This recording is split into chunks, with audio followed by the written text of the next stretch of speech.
Shout-out. Which of these video game systems was released first? Was it Sega Genesis, PlayStation, Atari 2600, or Nintendo NES? You've got 3 seconds. Go!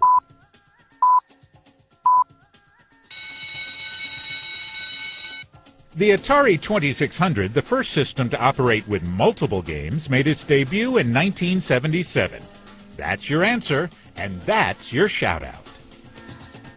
Now, the games on those old Atari systems look nothing like the ones we have today.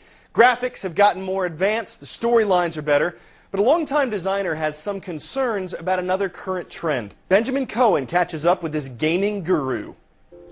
He's the grandfather of the video games industry, the visionary behind more than 100 Nintendo games. Shigeru Miyamoto is in London to show me his latest creation, the Wii Music. A game where players use wireless controllers to perform on a variety of different instruments. But with the economy now heading into a global recession, is this really the right time to launch another expensive game? We need to eat in order to live. That's our first priority. But entertainment and the enrichment of our souls must come in second place. Nintendo's mission is to take advantage of improving and cheaper technology to create reasonable and affordable entertainment. It's very good value. Starting with Donkey Kong, over the past 3 decades, Mr. Miyamoto has been the driving force behind Nintendo, also designing games from Super Mario Bros. To the Wii Fit and Nintendogs.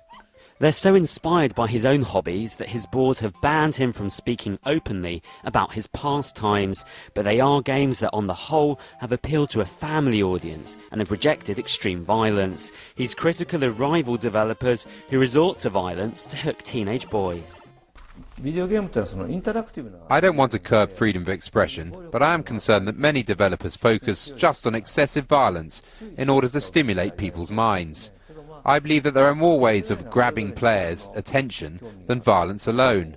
I also hope that parents take advantage of the age ratings when letting their children play. Well, it's a tried and tested formula to have a violent game. I mean, although actually statistics show that the average age of gamers is going up, it's still largely seen as being adolescent males.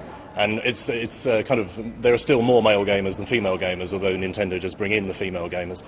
And men do like violence, simulated violence.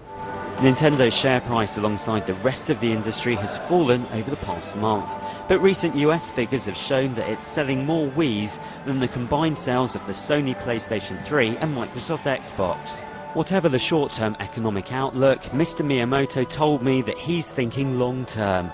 Perhaps in the future we won't just be controlling games with our hands, but through the power of thought. Before we go, a truly impressive performer. The music isn't what makes